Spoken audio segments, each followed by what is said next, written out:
जय हिंद, नमस्कार, प्रणाम। स्वागत है दोस्तों आपका मेरे YouTube चैनल दादू की कहानियाँ में। आज मैं आप लोगों के लिए लेकर आया हूँ बहन बीना तिवारी की आवाज़ में एक कहानी जिसका शीर्षक है योग्य उत्तराधिकारी अर्थात योग्य वारिस। दोस्तों, आगे बढ़ने से पहले मेरा आप सभी से अनुरोध है कि कृपया यदि आपको ये कहानी पसंद आए तो इसे लाइक, सब्सक्राइब और शेयर करना ना भूलें। साथ ही यदि आपके कोई सुझाव हैं तो आप कमेंट बॉक्स में दे सकते हैं। तो आइए आगे बढ़ते हैं बहन बीना तिवारी की जुबानी ये कहानी। आज की कहानी है एक व्यापारी की और उसके 3 पुत्रों की, जो कि बहुत अमीर था। उसका व्यापार बहुत ही अच्छा चल रहा था। उस व्यापार से उसने बहुत धन दौलत कमाई थी और वह बहुत खुश भी था। पर अब उसे लगने लगा था कि मैं बूढ़ा हो रहा हूँ और अब मैं इतनी मेहनत और ध्यान व्यापार पर नहीं दे पा रहा हूँ, तो मुझे अपना व्यापार अपने बेटों को सौंप देना चाहिए। मगर उसे एक चिंता और थी कि ये बेटे मेरा व्यापार अच्छे से संभाल सकेंगे कि नहीं। इसलिए उसने तय किया कि वह अपने बेटों की परीक्षा लेंगे। ऐसा सोचकर उन्होंने अपने 3 पुत्रों को बुलाया। सबसे बड़े राम, उससे छोटे श्याम और सबसे छोटे चंपक पुत्र को। तीनों को 5-5 किलो गेहूं दिए और उनसे कहा, देखो, मैं कुछ महीनों के लिए शहर जा रहा हूं, पर जब मैं आऊं तो मुझे ये 5-5 किलो गेहूं लौटा दीजिए। ऐसा कहकर वह शहर चला गया। अब बड़े बेटे राम ने सोचा कि ये गेहूं सुरक्षित मुझे रखना है, तो क्या किया जाए। उसने वो गेहूं अपने ही घर में ऐसी जगह छुपा दिए जहां कोई आता जाता नहीं था और निश्चिंत हो गया। दूसरे पुत्र श्याम ने सोचा, क्यों ना मैं इससे खेती करूं और इस 5 किलो गेहूं का बहुत सारा गेहूं बना दूं। श्याम ने एक खेत चुनकर उसमें गेहूं डाल दिया, मगर उसकी बिल्कुल देखभाल नहीं की। बस गेहूं डालकर छोड़ दिया। मगर तीसरा पुत्र चंपक बहुत ही समझदार था।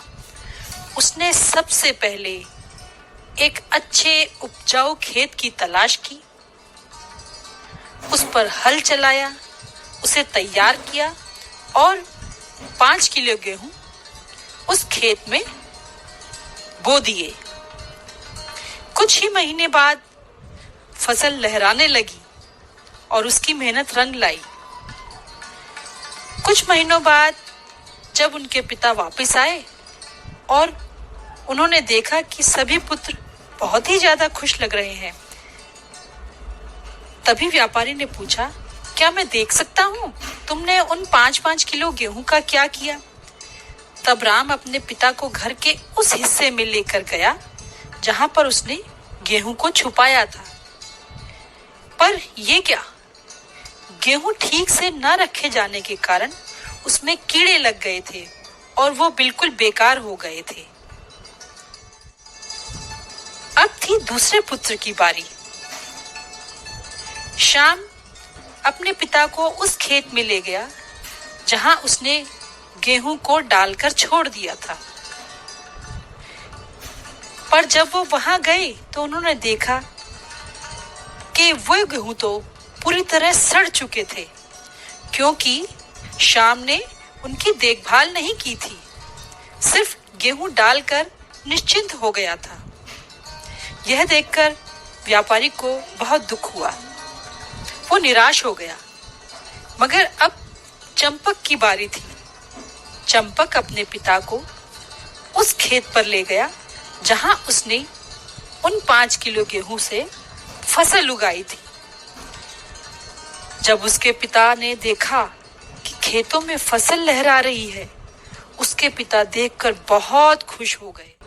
उन्होंने कहा कि बेटा चंपक, तुम ही मेरे व्यवसाय के असली उत्तराधिकारी हो,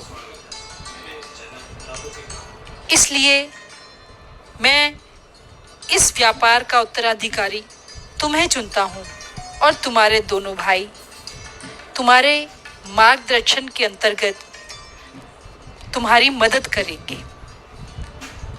तो देखा बच्चों, सुपात्र होना बहुत बड़ी बात है। किसी भी काम को करना और उसे अच्छे से पूरा करना, ये बहुत ही जिम्मेदारी का काम होता है। अगर चंपक भी अपने भाइयों की तरह वह गेहूं कहीं भी उठाकर रख देता तो पिता उसे ऐसी जिम्मेदारी कभी ना सौंपते।